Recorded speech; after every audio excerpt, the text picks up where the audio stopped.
The Purloined Letter by Edgar Allan Poe. At Paris, just after dark, one gusty evening in the autumn of 18th, I was enjoying the twofold luxury of meditation and a meerschaum, in company with my friend C. Auguste Dupin, in his little back library, or book closet, au troisième no. 33, Rue Dunot, Faubourg Saint-Germain. For 1 hour at least we had maintained a profound silence, while each, to any casual observer, might have seemed intently and exclusively occupied with the curling eddies of smoke that oppressed the atmosphere of the chamber. For myself, however, I was mentally discussing certain topics which had formed matter for conversation between us at an earlier period of the evening. I mean the affair of the Rue Morgue and the mystery attending the murder of Marie Roget. I looked upon it, therefore, as something of a coincidence when the door of our apartment was thrown open and admitted our old acquaintance, Monsieur G., the prefect of the Parisian police. We gave him a hearty welcome, for there was nearly half as much of the entertaining as of the contemptible about the man, and we had not seen him for several years. We had been sitting in the dark, and Dupin now arose for the purpose of lighting a lamp, but sat down again without doing so, upon G's saying that he had called to consult us, or rather to ask the opinion of my friend about some official business which had occasioned a great deal of trouble. "If it is any point requiring reflection," observed Dupin as he forbore to enkindle the wick, "we shall examine it to better purpose in the dark." "That is another of your odd notions," said the prefect, who had a fashion of calling everything odd that was beyond his comprehension, and thus lived amid an absolute legion of oddities. "Very true," said Dupin, as he supplied his visitor with a pipe and rolled towards him a comfortable chair. "And what is the difficulty now?" I asked. "Nothing more in the assassination way, I hope." "Oh, no, nothing of that nature. The fact is the business is very simple indeed, and I make no doubt that we can manage it sufficiently well ourselves. But then I thought Dupin would like to hear the details of it, because it is so excessively odd." "Simple and odd," said Dupin. "Why, yes, and not exactly that either. The fact is we have all been a good deal puzzled because the affair is so simple and yet baffles us altogether." "Perhaps it is the very simplicity of the thing which puts you at fault," said my friend. "What nonsense you do talk," replied the prefect, laughing heartily. "Perhaps the mystery is a little too plain," said Dupin. "Oh, good heavens! Who ever heard of such an idea? A little too self-evident." "Ha! Ha! Ha! Ha! Ha! Ha! Ha! Ha! Ha!" roared our visitor, profoundly amused. "Oh, Dupin, you will be the death of me yet." "And what, after all, is the matter on hand?" I asked.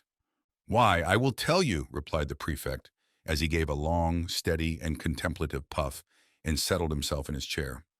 "I will tell you in a few words. But before I begin, let me caution you that this is an affair demanding the greatest secrecy, and that I should most probably lose the position I now hold were it known that I confided it to anyone." "Proceed," said I. "Or not," said Dupin. "Well then, I have received personal information from a very high quarter that a certain document of the last importance has been purloined from the royal apartments. The individual who purloined it is known. This beyond a doubt, he was seen to take it. It is known also that it still remains in his possession." "How is this known?" asked Dupin. "It is clearly inferred," replied the prefect, "from the nature of the document, and from the non-appearance of certain results which would at once arise from its passing out of the robber's possession. That is to say, from his employing it as he must design in the end to employ it." "Be a little more explicit," I said. "Well, I may venture so far as to say that the paper gives its holder a certain power in a certain quarter where such power is immensely valuable." The prefect was fond of the cant of diplomacy. "Still, I do not quite understand," said Dupin. "No? Well, the disclosure of the document to a third person, who shall be nameless, would bring in question the honor of a personage of most exalted station. And this fact gives the holder of the document an ascendancy over the illustrious personage whose honor and peace are so jeopardized." "But this ascendancy," I interposed, "would depend upon the robber's knowledge of the loser's knowledge of the robber. Who would dare—" "The thief," said G., "is the minister D., who dares all things, those unbecoming as well as those becoming a man. The method of the theft was not less ingenious than bold. The document in question, a letter to be frank, had been received by the personage robbed while alone in the royal boudoir. During its perusal, she was suddenly interrupted by the entrance of the other exalted personage, from whom especially it was her wish to conceal it. After a hurried and vain endeavor to thrust it in a drawer, she was forced to place it, open as it was, upon a table. The address, however, was uppermost, and the contents thus unexposed, the letter escaped notice. At this juncture enters the minister D. His lynx eye immediately perceives the paper, recognizes the handwriting of the address, observes the confusion of the personage addressed, and fathoms her secret. After some business transactions, hurried through in his ordinary manner, he produces a letter somewhat similar to the one in question, opens it, pretends to read it, and then places it in close juxtaposition to the other. Again he converses for some 15 minutes upon the public affairs. At length, in taking leave, he takes also from the table the letter to which he had no claim. Its rightful owner saw, but of course, dared not call attention to the act, in the presence of the third personage who stood at her elbow. The minister decamped, leaving his own letter, one of no importance, upon the table. "Here, then," said Dupin to me, "you have precisely what you demand to make the ascendancy complete, the robber's knowledge of the loser's knowledge of the robber." "Yes," replied the prefect, "and the power thus attained has, for some months past, been wielded, for political purposes, to a very dangerous extent. The personage robbed is more thoroughly convinced every day of the necessity of reclaiming her letter. But this, of course, cannot be done openly. In fine, driven to despair, she has committed the matter to me." "Than whom," said Dupin, amid a perfect whirlwind of smoke, "no more sagacious agent could I suppose be desired, or even imagined." "You flatter me," replied the prefect, "but it is possible that some such opinion may have been entertained." "It is clear," said I, "as you observe, that the letter is still in possession of the minister, since it is this possession, and not any employment of the letter, which bestows the power. With the employment, the power departs." "True," said G, and upon this conviction I proceeded. My first care was to make thorough search of the minister's hotel, and here my chief embarrassment lay in the necessity of searching without his knowledge. Beyond all things, I have been warned of the danger which would result from giving him reason to suspect our design. "But," said I, "you are quite au fait in these investigations. The Parisian police have done this thing often before." "Oh yes, and for this reason I did not despair. The habits of the minister gave me, too, a great advantage. He is frequently absent from home all night. His servants are by no means numerous. They sleep at a distance from their master's apartment, and being chiefly Neapolitans, are readily made drunk. I have keys, as you know, with which I can open any chamber or cabinet in Paris. For 3 months a night has not passed, during the greater part of which I have not been engaged, personally, in ransacking the Danong Hotel. My honor is interested, and to mention a great secret, the reward is enormous. So I did not abandon the search until I had become fully satisfied that the thief is a more astute man than myself.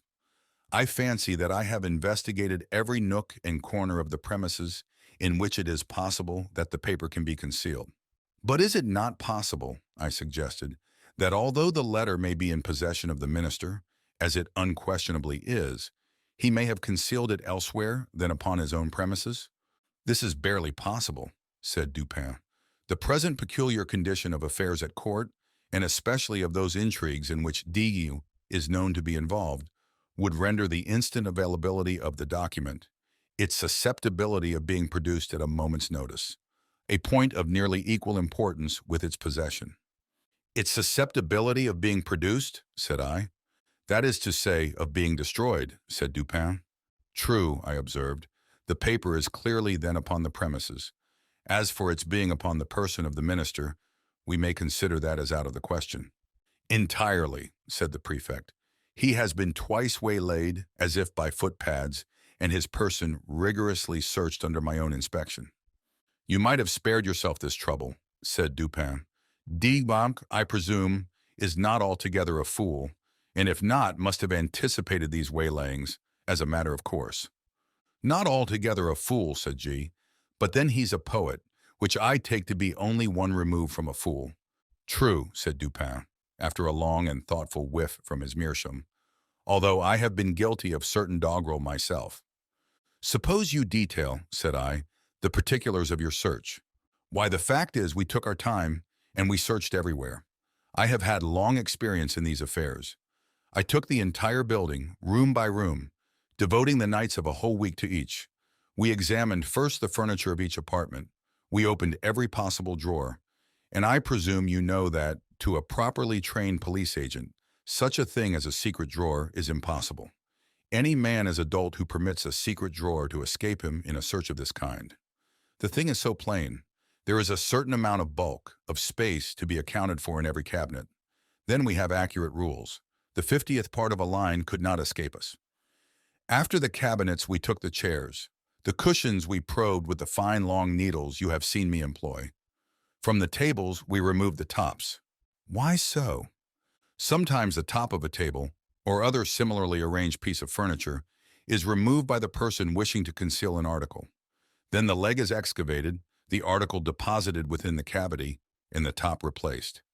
The bottoms and tops of bedposts are employed in the same way. But could not the cavity be detected by sounding? I asked. By no means if, when the article is deposited, a sufficient wadding of cotton be placed around it. Besides, in our case, we were obliged to proceed without noise. But you could not have removed, you could not have taken to pieces all articles of furniture in which it would have been possible to make a deposit in the manner you mention. A letter may be compressed into a thin spiral roll, not differing much in shape or bulk from a large knitting needle, and in this form it might be inserted into the rung of a chair, for example. You did not take to pieces all the chairs? Certainly not, but we did better. We examined the rungs of every chair in the hotel, and indeed the jointings of every description of furniture, by the aid of a most powerful microscope. Had there been any traces of recent disturbance, we should not have failed to detect it instantly. A single grain of gimlet dust, for example, would have been as obvious as an apple. Any disorder in the gluing, any unusual gaping in the joints, would have sufficed to ensure detection. I presume you looked to the mirrors between the boards and the plates, and you probed the beds and the bedclothes, as well as the curtains and carpets. That, of course, and when we had absolutely completed every particle of the furniture in this way, then we examined the house itself. We divided its entire surface into compartments, which we numbered so that none might be missed. Then we scrutinized each individual square inch throughout the premises, including the two houses immediately adjoining, with the microscope as before. "The two houses adjoining," I exclaimed. "You must have had a great deal of trouble." "We had, but the reward offered is prodigious." "You include the grounds about the houses?" "All the grounds are paved with brick. They gave us comparatively little trouble. We examined the moss between the bricks and found it undisturbed." "You looked among Deet's papers, of course, and into the books of the library?" "Certainly. We opened every package and parcel. We not only opened every book, but we turned over every leaf in each volume, not contenting ourselves with a mere shake, according to the fashion of some of our police officers. We also measured the thickness of every book cover with the most accurate measurement, and applied to each the most jealous scrutiny of the microscope. Had any of the bindings been recently meddled with, it would have been utterly impossible that the fact should have escaped observation. Some 5 or 6 volumes, just from the hands of the binder, we carefully probed longitudinally with the needles. "You explored the floors beneath the carpets?" "Beyond doubt. We removed every carpet and examined the boards with the microscope." "And the paper on the walls?" "Yes." "You looked into the cellars?" "We did." "Then," I said, "you have been making a miscalculation, and the letter is not upon the premises as you suppose." "I fear you are right there," said the prefect. "And now, Dupin, what would you advise me to do?" "To make a thorough research of the premises." "That is absolutely needless," replied G. "I am not more sure that I breathe than I am that the letter is not at the hotel." "I have no better advice to give you," said Dupin. "You have, of course, an accurate description of the letter?" "Oh, yes."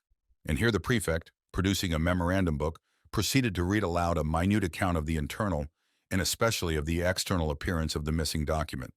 Soon after finishing the perusal of this description, he took his departure, more entirely depressed in spirits than I had ever known the good gentleman before. In about a month afterwards he paid us another visit, and found us occupied very nearly as before. He took a pipe and a chair and entered into some ordinary conversation. At length I said, "Well, but what of the Purloined letter? I presume you have at last made up your mind that there is no such thing as overreaching the minister?" "Confound him," say I. Yes, I made the re-examination, however, as Dupin suggested, but it was all labor lost, as I knew it would be. "How much was the reward offered, did you say?" asked Dupin. "Why, a very great deal, a very liberal reward. I don't like to say how much precisely, but one thing I will say, that I wouldn't mind giving my individual check for 50,000 francs to anyone who could obtain me that letter. The fact is, it is becoming of more and more importance every day, and the reward has been lately doubled. If it were trebled, however, I could do no more than I have done." "Why, yes," said Dupin drawlingly, between the whiffs of his meerschaum. "I really think, you have not exerted yourself to the utmost in this matter. You might do a little more, I think, eh?" "How? In what way?" "Why, puff, puff. You might puff, puff. Employ counsel in the matter, eh? Puff, puff, puff. Do you remember the story they tell of Abernethy?" "No, hang Abernethy." "To be sure. Hang him and welcome. But once upon a time a certain rich miser conceived the design of sponging upon this Abernethy for a medical opinion. Getting up for this purpose, an ordinary conversation in a private company, he insinuated his case to the physician as that of an imaginary individual. 'We will suppose,' said the miser, 'that his symptoms are such and such. Now, doctor, what would you have directed him to take?' 'Take,' said Abernethy. 'Why, take advice, to be sure.' 'But,' said the prefect, a little discomposed, 'I am perfectly willing to take advice and to pay for it.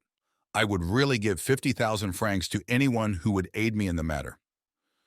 'In that case,' replied Dupin, opening a drawer and producing a checkbook, 'you may as well fill me up a check for the amount mentioned. When you have signed it, I will hand you the letter.' I was astounded. The prefect appeared absolutely thunderstricken. For some minutes he remained speechless and motionless, looking incredulously at my friend with open mouth and eyes that seemed starting from their sockets.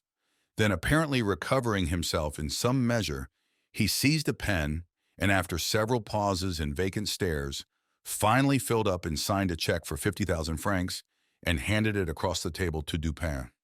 The latter examined it carefully and deposited it in his pocketbook. Then, unlocking an escritoire, took thence a letter and gave it to the prefect. This functionary grasped it in a perfect agony of joy, opened it with a trembling hand, cast a rapid glance at its contents, and then, scrambling and struggling to the door, rushed at length unceremoniously from the room and from the house, without having uttered a syllable since Dupin had requested him to fill up the check. When he had gone, my friend entered into some explanations. "The Parisian police," he said, "are exceedingly able in their way. They are persevering, ingenious, cunning, and thoroughly versed in the knowledge which their duties seem chiefly to demand. Thus, when Just detailed to us his mode of searching the premises at the Hotel D, I felt entire confidence in his having made a satisfactory investigation, so far as his labors extended." "So far as his labors extended?" said I. "Yes," said Dupin. "The measures adopted were not only the best of their kind, but carried out to absolute perfection. Had the letter been deposited within the range of their search, these fellows would beyond a question have found it." I merely laughed, but he seemed quite serious in all that he said. "The measures, then," he continued, "were good in their kind and well executed. Their defect lay in their being inapplicable to the case and to the man. A certain set of highly ingenious resources are, with the prefect, a sort of Procrustean bed to which he forcibly adapts his designs. But he perpetually errs by being too deep or too shallow for the matter in hand, and many a schoolboy is a better reasoner than he. I knew one about 8 years of age whose success at guessing in the game of even and odd attracted universal admiration. This game is simple and is played with marbles. One player holds in his hand a number of these toys and demands of another whether that number is even or odd. If the guess is right, the guesser wins 1. If wrong, he loses 1. The boy to whom I allude won all the marbles of the school. Of course, he had some principle of guessing, and this lay in mere observation and admeasurement of the astuteness of his opponents. For example, an errant simpleton is his opponent, and holding up his closed hand asks, "Are they even or odd?" Our schoolboy replies, "Odd," and loses.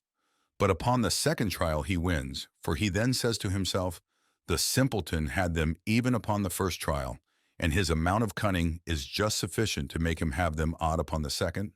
I will therefore guess odd." He guesses odd and wins.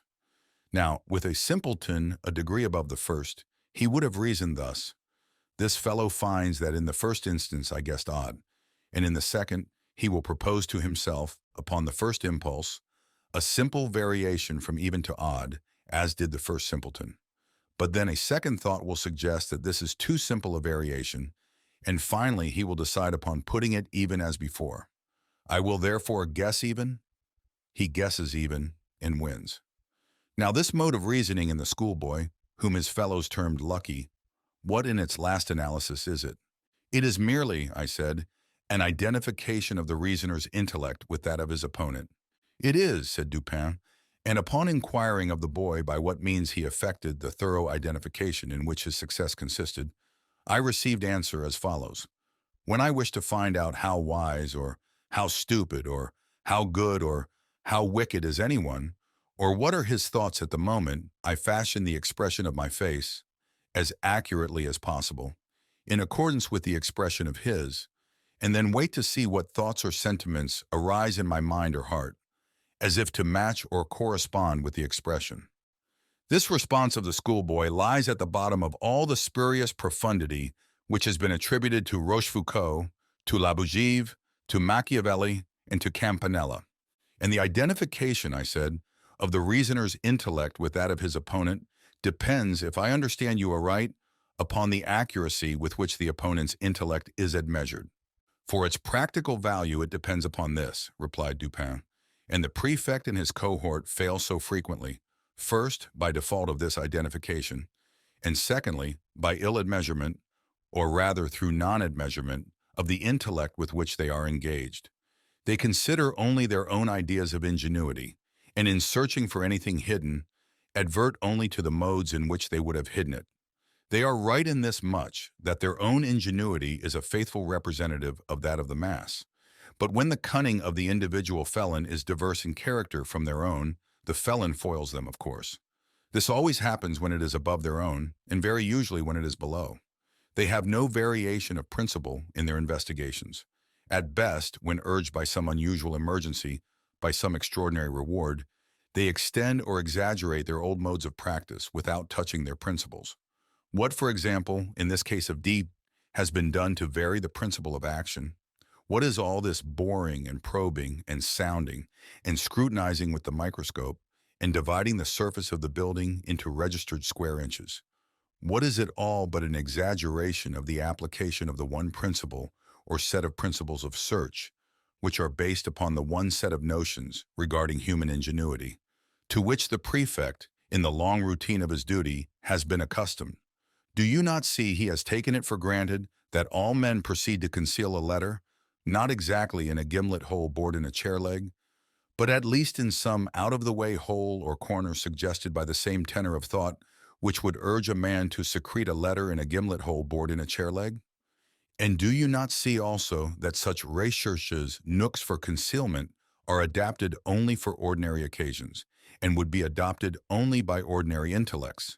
For in all cases of concealment, a disposal of the article concealed, a disposal of it in this recherche manner, is in the very first instance presumable and presumed, and thus its discovery depends not at all upon the acumen, but altogether upon the mere care, patience, and determination of the seekers. And where the case is of importance, or what amounts to the same thing in the political eyes, when the reward is of magnitude, the qualities in question have never been known to fail. You will now understand what I meant in suggesting that, had the Purloined letter been hidden anywhere within the limits of the prefect's examination, in other words, had the principle of its concealment been comprehended within the principles of the prefect, its discovery would have been a matter altogether beyond question. This functionary, however, has been thoroughly mystified, and the remote source of his defeat lies in the supposition that the minister is a fool, because he has acquired renown as a poet. All fools are poets. This the prefect feels, and he is merely guilty of a non-distributio mediale in thence inferring that all poets are fools. But is this really the poet? I asked. There are two brothers I know, and both have attained reputation in letters. The minister, I believe, has written learnedly on the differential calculus. He is a mathematician and no poet. You are mistaken. I know him well. He is both. As poet and mathematician, he would reason well. As mere mathematician, he could not have reasoned at all, and thus would have been at the mercy of the prefect. You surprise me, I said, by these opinions which have been contradicted by the voice of the world. You do not mean to set at naught the well-digested idea of centuries. The mathematical reason has long been regarded as the reason par excellence.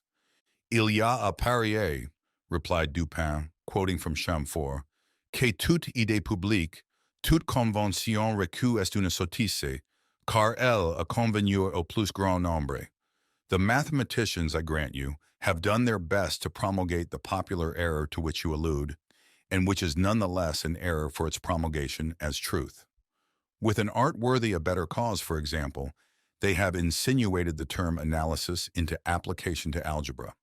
The French are the originators of this particular deception, but if a term is of any importance, if words derive any value from applicability, then analysis conveys algebra about as much as, in Latin, ambitus implies ambition, religio religion, or homines honesty, a set of honorable men.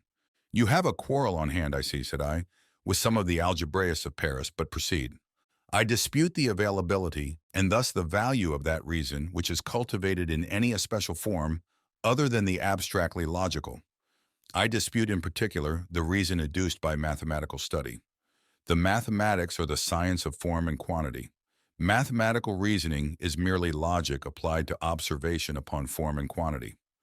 The great error lies in supposing that even the truths of what is called pure algebra are abstract or general truths. And this error is so egregious that I am confounded at the universality with which it has been received. Mathematical axioms are not axioms of general truth.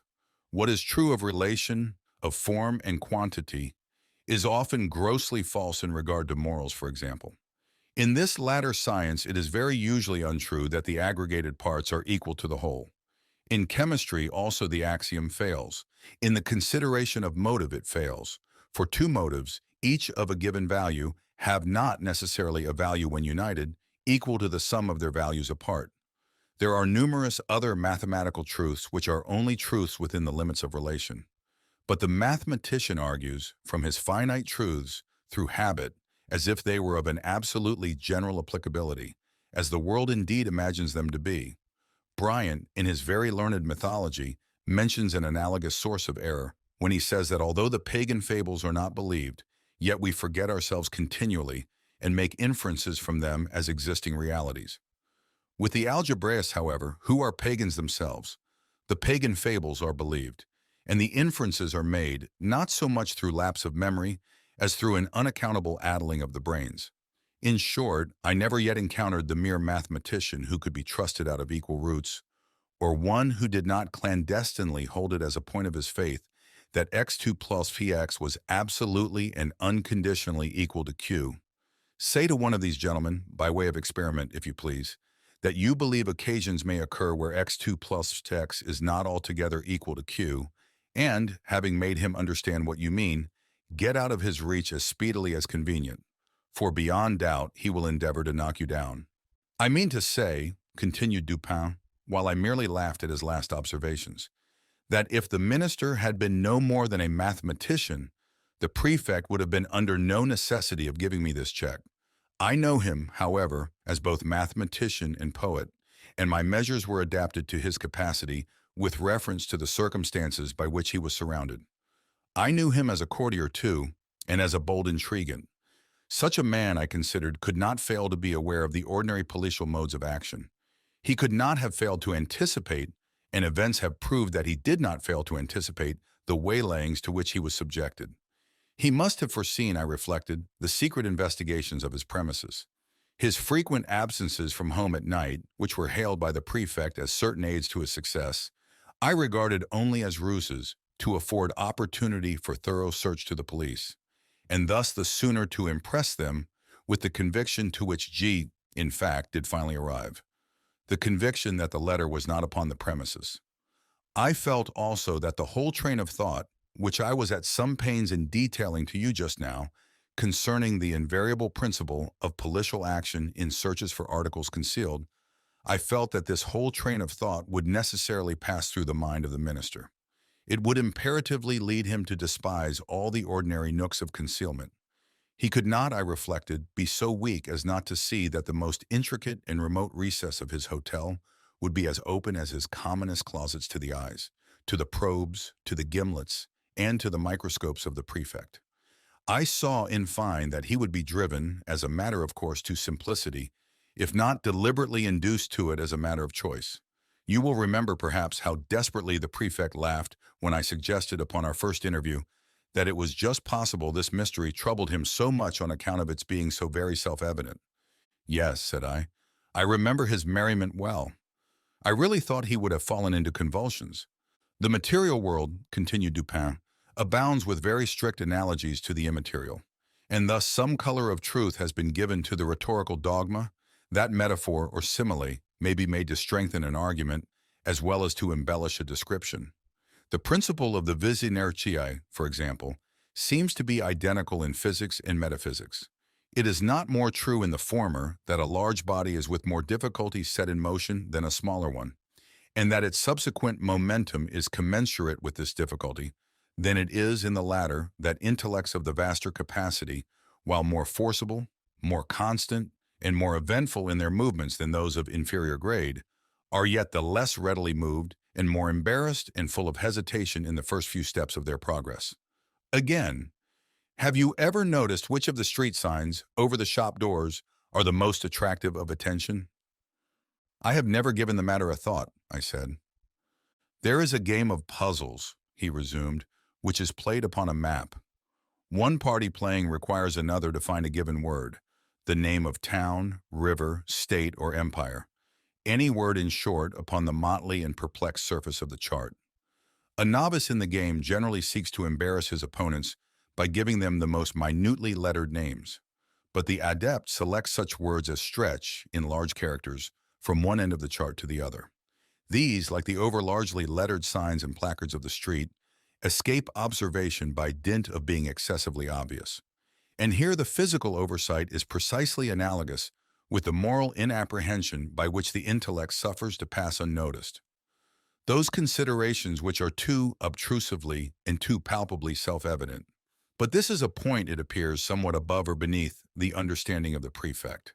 He never once thought it probable or possible that the minister had deposited the letter immediately beneath the nose of the whole world, by way of best preventing any portion of that world from perceiving it.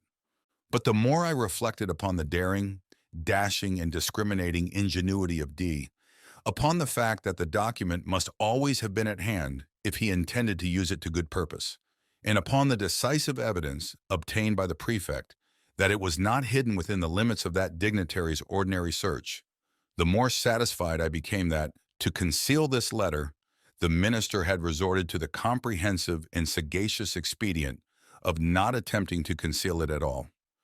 Full of these ideas, I prepared myself with a pair of green spectacles and called one fine morning, quite by accident, at the ministerial hotel. I found D at home, yawning, lounging, and dawdling, as usual, and pretending to be in the last extremity of ennui. He is perhaps the most really energetic human being now alive, but that is only when nobody sees him. To be even with him, I complained of my weak eyes, and lamented the necessity of the spectacles, under cover of which I cautiously and thoroughly surveyed the whole apartment, while seemingly intent only upon the conversation of my host. I paid especial attention to a large writing table near which he sat, and upon which lay confusedly some miscellaneous letters and other papers, with one or two musical instruments and a few books. Here, however, after a long and very deliberate scrutiny, I saw nothing to excite particular suspicion. At length my eyes, in going the circuit of the room, fell upon a trumpery filigree card rack of pasteboard that hung dangling by a dirty blue ribbon from a little brass knob just beneath the middle of the mantelpiece. In this rack, which had 3 or 4 compartments, were 5 or 6 visiting cards and a solitary letter. This last was much soiled and crumpled. It was torn nearly in two across the middle, as if a design, in the first instance, to tear it entirely up as worthless, had been altered or stayed in the second. It had a large black seal bearing the decreased cipher very conspicuously and was addressed in a diminutive female hand to the minister himself. It was thrust carelessly, and even as it seemed contemptuously, into one of the uppermost divisions of the rack. No sooner had I glanced at this letter than I concluded it to be that of which I was in search. To be sure, it was, to all appearance, radically different from the one of which the prefect had read us so minute a description. Here the seal was large and black, with the decoy cipher. There it was small and red, with the ducal arms of the Esquire family. Here the address to the minister, diminutive and feminine. There the superscription, to a certain royal personage, was markedly bold and decided. The size alone formed a point of correspondence. But then the radicalness of these differences, which was excessive, the dirt, the soiled and torn condition of the paper, so inconsistent with the true methodical habits of D, and so suggestive of a design to delude the beholder into an idea of the worthlessness of the document, these things, together with the hyper-obtrusive situation of this document, full in the view of every visitor and thus exactly in accordance with the conclusions to which I had previously arrived, these things, I say, were strongly corroborative of suspicion, in one who came with the intention to suspect. I protracted my visit as long as possible, and while I maintained a most animated discussion with the minister upon a topic which I knew well had never failed to interest and excite him, I kept my attention really riveted upon the letter. In this examination, I committed to memory its external appearance and arrangement in the rack, and also fell at length upon a discovery which set at rest whatever trivial doubt I might have entertained. In scrutinizing the edges of the paper, I observed them to be more chafed than seemed necessary. They presented the broken appearance which is manifested when a stiff paper, having been once folded and pressed with a folder, is refolded in a reverse direction, in the same creases or edges which had formed the original fold. This discovery was sufficient. It was clear to me that the letter had been turned, as a glove, inside out, redirected, and resealed. I bade the minister good morning and took my departure at once, leaving a gold snuff-box upon the table.